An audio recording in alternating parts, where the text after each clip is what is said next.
Welcome back, folks, to one more episode of The Weigh-In. Before we get started, don't forget to subscribe. Make sure your account is public so that you can get entered into the drawing for one of our awesome hoodies from Minnesota Made. Now, with that being said, let's get started. Roll the intro. Welcome to the world of competitive ice fishing. Anglers from the Ultimate Panfish League and Minnesota Made Outdoors take to the hard water to test their angling skills against some of the best on ice. This is The Weigh-In.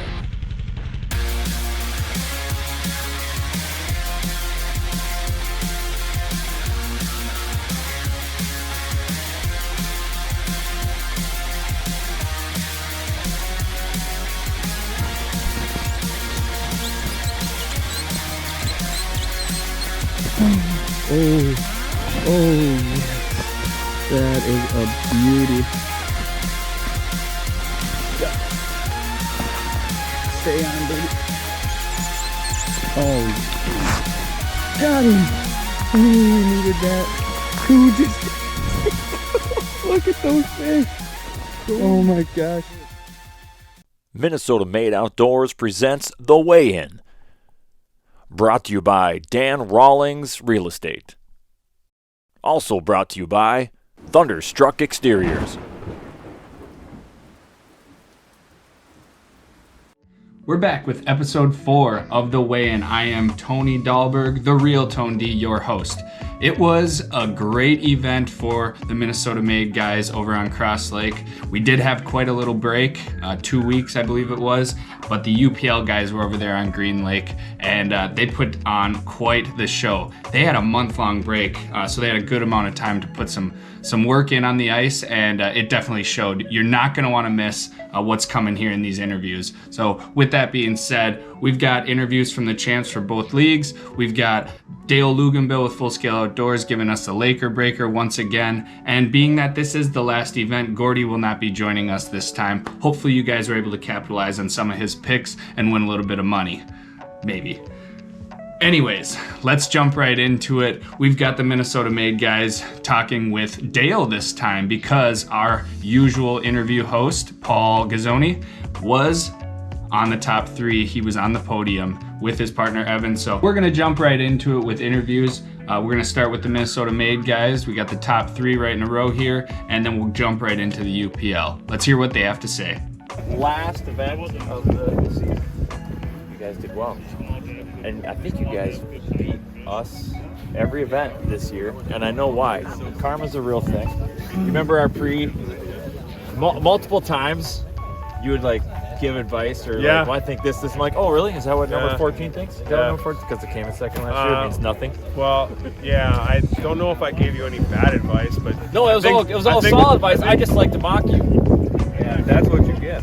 That's what you get. Karma's a real thing, kids. Yeah, fair. So be humble. Always be humble and kind. No, so what was the key today? All right, let me put it this way. I want to find out what you guys did. Did anything change pre-fishing to today? Yeah, I think a lot changed pre-fishing from today. I mean, it's so much easier to drop live scope down and go, they're over here. There's a school this way. Let's move over here. Let's check this out. It's almost like you just have to determine what depth you're going to focus on, I think, and then see if it pans out on Sunday. The pattern on this lake is almost impossible. Would you say? Yeah, I would say so too. So, like Paul was saying, Drill a lot of holes. we knew that obviously we can't use live scope Sunday. So what we did is we were trying to find the biggest schools of fish holding to certain areas. And most of the schools on this lake, since it runs north and south, it's all break lines. This is cross the fish, just like Pokegama. Those fish are just cruising up and down the break lines. So there's something with some sort of bottom content that fish are eating bugs, or there's spots where the schools are holding more. So we were trying to find schools that weren't moving as much, and obviously bigger ones, which is kind of duh. Well, but at the same time too, we almost we kind of knew like where people were going to be concentrating, and we were just trying to find a spot where nobody else was going to fish. Yeah, we knew with a lake this big we could have spots to ourselves, so that's what we checked, and actually ended up fairly close to the axis for fish, which is nice. We caught a lot of fish with our wives last night. Yeah, Same spot. that's the best part. They caught them, which was good. Congrats to our wives for coming out here. They probably stuck all the big fish instead of like winning. Now we're here. Yeah, but no, it was good. Fun day of fishing. Fun weekend. Bait changes, anything like that? using pre-fishing? Did you fish much in pre-fishing? Yeah, we had our wives all day yesterday, so we wanted to let them fish that we had found pre-fishing before. Testing, you know, pinheads, drop kicks, jalapenos with the girls, and seeing what worked. Yeah. Basically. Work for you? Did you use those today? Yeah, I used a gold pinhead today with meat. Also used a drop kick, gold drop kick. It's no secret. I use the same thing every time. You look at my jig box, it's full of jalapenos. This is the smallest size. Kender's makes a canoe just like it. Same thing, it's real good. The thing about the drop kick and this jig, instead of like a normal tungsten where they're just bopping like this, these jigs are longer so that they have this kick. So I'll always either swim them or pound them so they're kicking. And I don't know, it's a confidence thing too. I've just always done it and it's worked. So now I'm... Can't mess with success. Yeah, just keep on it. It works. I think confidence in a big goes a long way. One thing too I want to shout out, clam and the spooler. So I've fished these for a long time, 4 years probably. This spooler, there's a lot of spoolers that ice up, and even today it was blowing snow, and this thing was completely full of snow, and these just do not ice up like the other spoolers. Doesn't matter. This one doesn't ice up either. Yeah, but I just can't use that. But no, this is for a budget spooler under $40. This is by far the best spooler, and I've fished all of them. So shout out to Clam on that. They did that very right. I actually tried finding those multiple times today or this year and failed. So They out. Yeah, thanks. Yeah, they're always out, and they're out for a reason. So next year early, buy yourself a spooler, especially if you're just getting into it. The spooler, as many know, but some don't. The line comes straight off, unlike a spinning reel. And guys still use spinning reels, but allows you to not use a swivel, and your line's not going to twist down the hole like it would with the spinning reel. So We took 5 minutes. That's cool. We can keep talking. yeah, we could talk a lot. And nice go to and second- cut, and you're done. All right, on to second place. Pick and Lay, powerhouse of the league. Congratulations on Team of the Year yet again. I won't reiterate the same questions. So we're gonna do a little bit different. We covered it a little bit earlier. So you keep saying you got luck. Yep. And I keep telling that you have to have a skill level that allows you to take advantage of when luck comes your way. And I think you guys must do a good job of doing that. So you have a nice humble way of saying we got lucky, but sure get lucky off a lot. And so there's people just don't get lucky that often. So you make changes at the right time when I think you need to make changes. Would you agree? I mean, in something along that lines, how did today go? In your mind, how did you get lucky? We went to my first spot and we caught some crappies, but they weren't biting real well. So we went to my second spot and we couldn't find them. So I knew of a spot that was close that I had caught one gill in practice, and so it was nice, and I said, let's go check it. And it just so happened that that's the majority where the bag came from. And that's why I say we got lucky. I didn't know them crappies were there. I didn't know them hybrids were on maple. And so, for some reason, we're getting lucky. Yeah. We're a little bit choosy though too. We don't go super aggressive with drilling a crap ton of holes.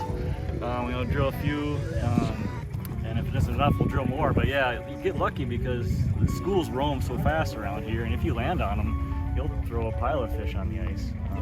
Well, a couple things. One, you said it looked good, so you fished it. So, knowing how to read a map, knowing what looks good, even though you didn't know what was there pre-fishing, like, let's look good, let's try it, it panned out. That's what I'm saying. Like, you had the skill set to say this looks good, you knew how to break that lake down, and it was good, so it worked out today. Same thing. Now, as far as drilling a bunch of holes, do you guys, will you bail on a hole right away, or will you give it more time? Like you said, you don't drill a ton of holes, so are you moving?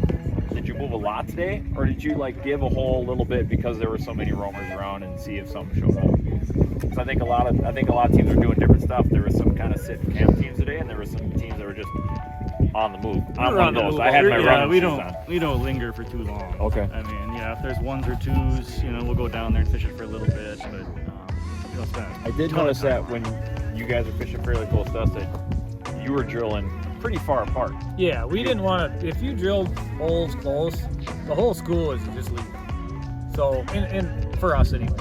So we were really trying to spread out the holes. We drilled a lot of holes, but they were a lot of far apart. Yeah.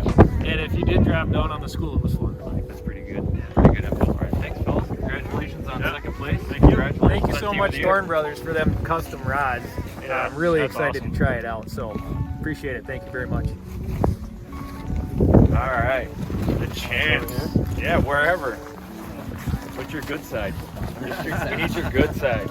Dan and Ed, champions on Cross Lake. You guys have been solid all season long, actually. Ed's new member in Minnesota Made this year. Welcome. What did you guys find today that was different from yesterday? It seems like if you're a lot of people's game plans change a little bit. Yeah, it's so much easier with live scope, isn't it? You scan them, you see them, you can chase them. But today it was just different. We, same as Evan and Paul, we try to concentrate on the most populated areas of fish because we know that someday we're not going to be able to use the live scope. And we found it, and we went back there today and really drilled. We even pre-drilled 200 holes last night, so they were ready to go for the spring. We knew we were going through batteries. Yep. So there's a lot of ice in this lake. It varies, but it's a lot and even more a lot. Through pretty much all my batteries. Yeah. Pretty good. I noticed you both have spoons on. Is that was the ticket today? They've had minnow. I've Yeah, been using it all week. Tested all kinds of Pre-fishing and different everything. things, but I changed it up a little bit. I found that white in the morning for me was key, and then the sun came out. I had to switch back over to green, but I don't want to use the same thing as him. But he was putting meat. I just cut a silky in half and put it on there, so that way the hair just flowed on the bottom of that. Typically, I never use meat on this, but today with the cold front and that little bit of weather change, figured I'd throw a little meat on there just in case and be safe. Did you? Forgot what I was gonna say. Great interview, guys. Man, I had a really good question to ask you. That's gone. Anyways, what you pre-fished and today was pretty similar. Did your game plan? No, our game plan kind of changed actually towards the end of the week. We had a game plan to go to the North Bay up here, but with the pressure and everything, the days that we went back, they kind of seemed to move away from there. So we just kind of found fish in other places and kind of crossed that off the list. It was a spot that we went back to and upgraded, but the schools didn't seem like they were holding there anymore after all the pressure. Did you have gill spots, crappie spots, or were they mixed spots? And what did you target first today? We had a couple of mixed bag spots.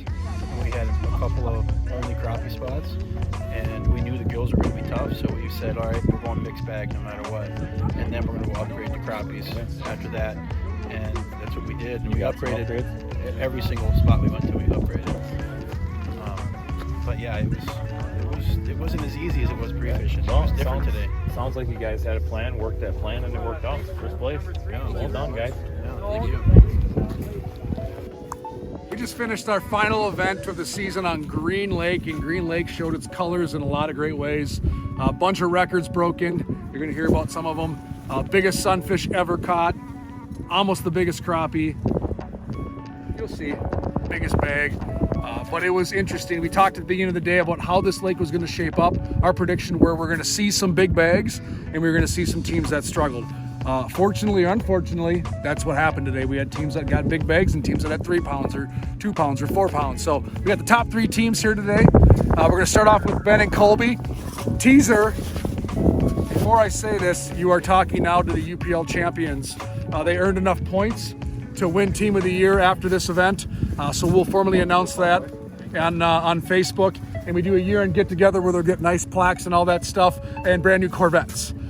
So we'll let me know what color you guys want. But no, these two guys are awesome. New to the UPL, held themselves with class the entire season, fished hard. You guys are going to be a team to beat, I think, for years to come, and it's awesome having you here. And you're both driving up from Iowa for every single, nearly Iowa, for every single event. So that's awesome. So Colby and Ben, how'd it go today? How'd you get to fish? A lot of running around. We heard about big fish everywhere, but just stuck with our game plan and went right where to.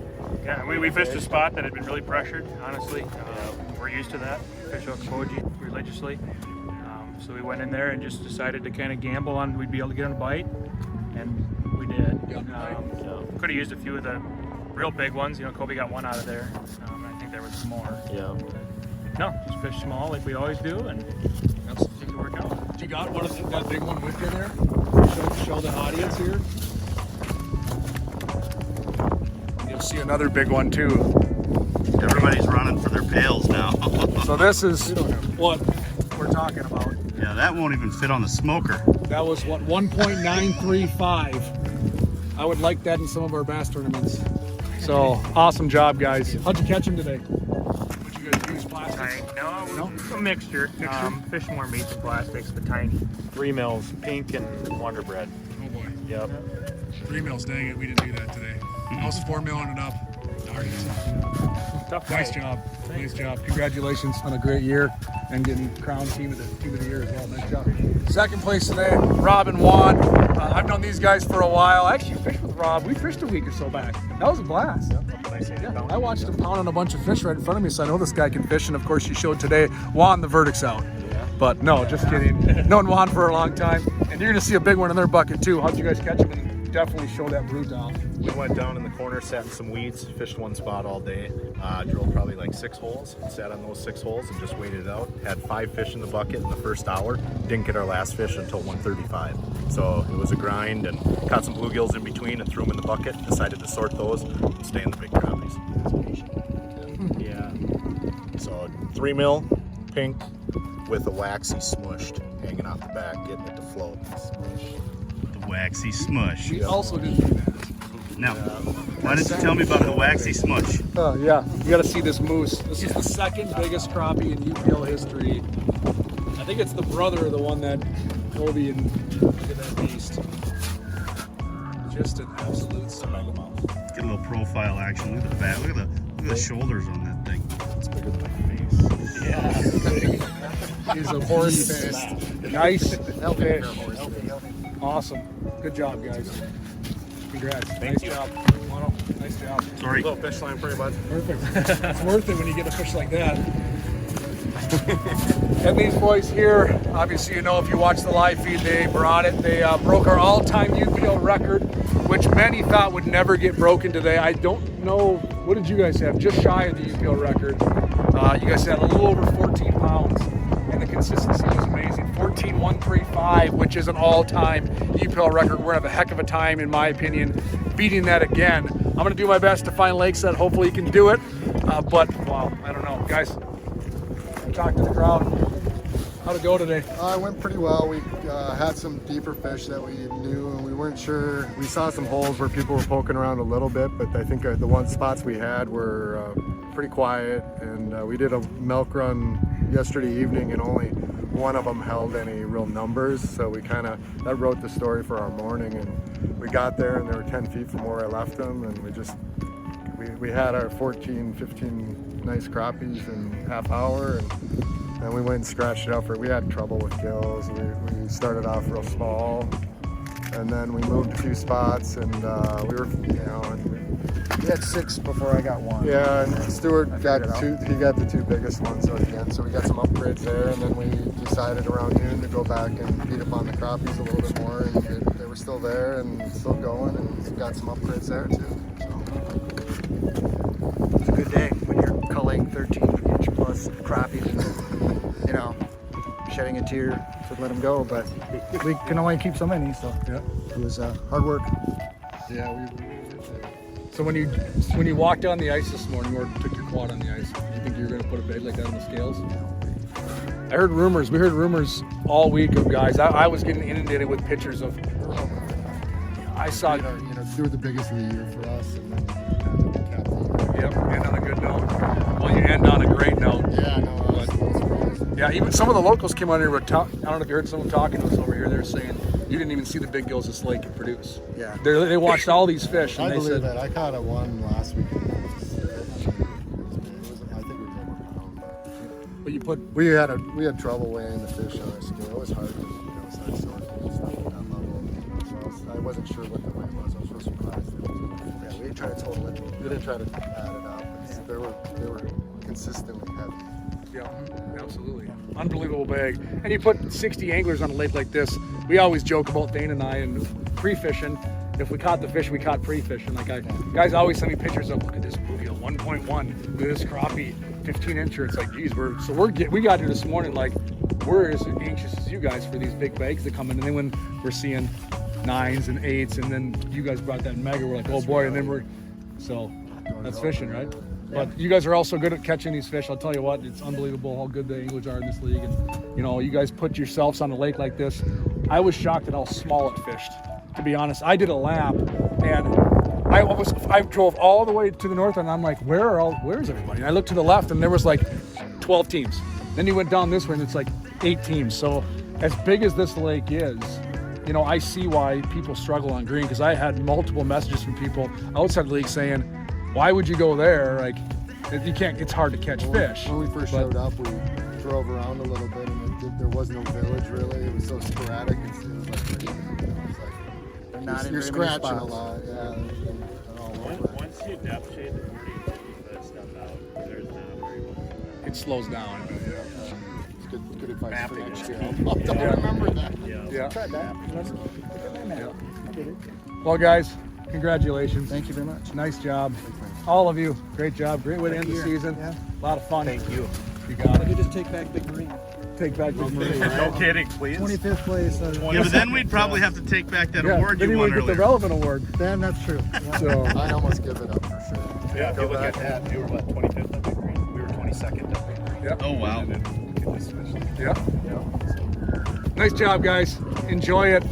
And drive safe. And like I said, we'll get together for a year, get together. And thanks for everybody tuning in. That was a recap of our top 3 from Green Lake. Like I said, biggest bag ever, biggest bluegill ever, just about biggest crappie, and multiple other top 10 records came from this lake today. Ice fishing's almost done. We'll see you next year. Man, it was quite the day out on the ice for both leagues. Started the day with some blowing snow, and it cleared right up and made for quite the day of fishing. But can you believe the fish that those UPL guys put on the ice? I mean, 14 pounds, are you kidding me? That's absolutely ridiculous. And the size of those crappies was outrageous. I am definitely gonna be hitting that lake and trying my hand at some of those tanks. Now, let's go see how Dale took to breaking down Cross Lake. It was quite the challenge. He's got some pretty good insight. Welcome, everybody, to this week's Laker Breaker, brought to you by Dan Rawlings Real Estate. Also brought to you by Thunderstruck Exteriors. Cross Lake in Pine City, Minnesota. This lake is a long, skinny lake. It is approximately 6 miles from tip to tip. It is a flowage as the Snake River runs through it. The water clarity is stained. What that means, you go to break down this lake. Just like any lake, your first stop is the lake map. Check it out. Look the general depth of the water, shallow areas, if you think it's going to have weed growth. If not, it's going to have weed growth. Having prior knowledge of this lake, wasn't really expecting to find any weed growth, and we didn't. So it's that's shallow basin stuff. So like we have talked about before, and if you have the ability to color code your depths, you're going to be able to write off a fair amount of this lake because of that depth. So now we go to, well, if they're not going to be in weeds and flats, where are they going to be? Well, they're going to be on deep flats or basins. Break lines, they're going to, and what, break lines are where you have that shallow shelf and then it drops off in the deeper water. They'll relate somewhere along that. Sometimes they relate off of it. But those are your starting points. And anything that deviates to it. So like this lake sets up kind of like a ditch. But when you look on the map, it has a lot of little things that jut out. Sometimes those lines of demarcation of depth are wider, steeper or more gradual break. That all kind of comes into play. Anytime there's a change, that's a good place to start to look. So as somebody who's trying to learn how to break down a lake, look for things that are different on that lake map. A good place as any to start drilling that out there. Obviously, if you have the technology like Live Scope, that's going to help a lot. Covers a lot of water. With this lake, you almost could have grabbed 2 dye and just let them fly to see where there's going to be fish. At some point in time, I think you could have just stopped randomly at the lake, drilled a hole. If it was deeper than 17 feet, you had a chance of marking a fish. Not marking a whole school, but marking a fish. And that's what we kind of found out through our own experience and talking with other teams, especially those teams that did have live scope. And they were like, there's 1 crappie over there, there's 2 crappies over there, and 3 there, and 1 there, and they're all on the move. There didn't seem to be this big congregation of fish in any one spot. But places to look on lakes like this, again, are those break lines. Anytime those lines change, it can be a small underwater point, can be an inside turn, those basins, or a feeding flat of some sort. So start there, start drilling that out, and gaining as much information as you can. If you learn how to read your electronics, you can tell if it's a hard bottom or a soft bottom. That's going to come into play because generally soft bottom areas will have bugs in them, and that will draw on panfish. There were some small areas that we found better concentrations of fish, but just not consistently stacked in any one spot, day in and day out. So it really kind of became for us setting up these milk runs of areas, not so much spots, but areas to go check out, and then keep checking them, pre-fishing and scouting, and then on game day, you make your best plan, go fish it, hopefully they're there, and if they're not, you start running down your list, A, B, C, D, E, F, all the way to Z spot.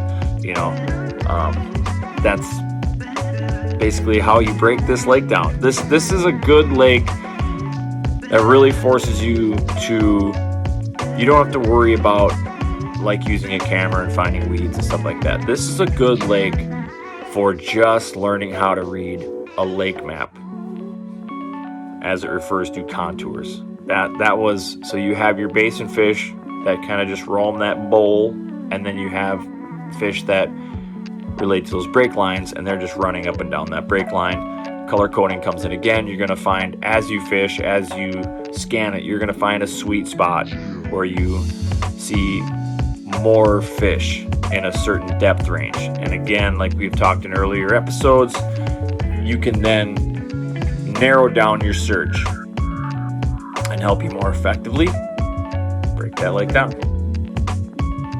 Well, that's going to do it for us here at the weigh-in. That was our last event of the season. We don't have any more tournaments coming up, but that does not mean that we're done with content. We do have one final episode of the weigh-in for this season. Just going to get a recap with both leagues, kind of a roundtable type situation with the founders of Paul and Jake and Matt Johnson. So don't miss that episode. It's coming soon. We just got to find some time to sit down and talk. The other thing, don't forget, like I said at the beginning, subscribe. Make sure your account is public so that we can see it, so we can draw to see who wins a hoodie. The other thing that I want you guys to keep your eyes out for, we've got a little something coming in the works. We're working on details right now, but it's a chance for you, our fans, the viewers, to participate, potentially get featured. So if that's something that you're interested in, you're definitely going to want to stay tuned and keep your eyes on our Facebook page for the details on that. All that being said, I've got nothing else for you. It was an awesome time, had a great season. I appreciate everyone that's tuned in and watched. And like I said, don't miss that last episode. It's going to be a good one, chatting with the owners of both leagues. I got nothing else for you guys. I am Tony Dahlberg, your host, The Real Tone D, and we will see you very, very soon. Thanks for watching.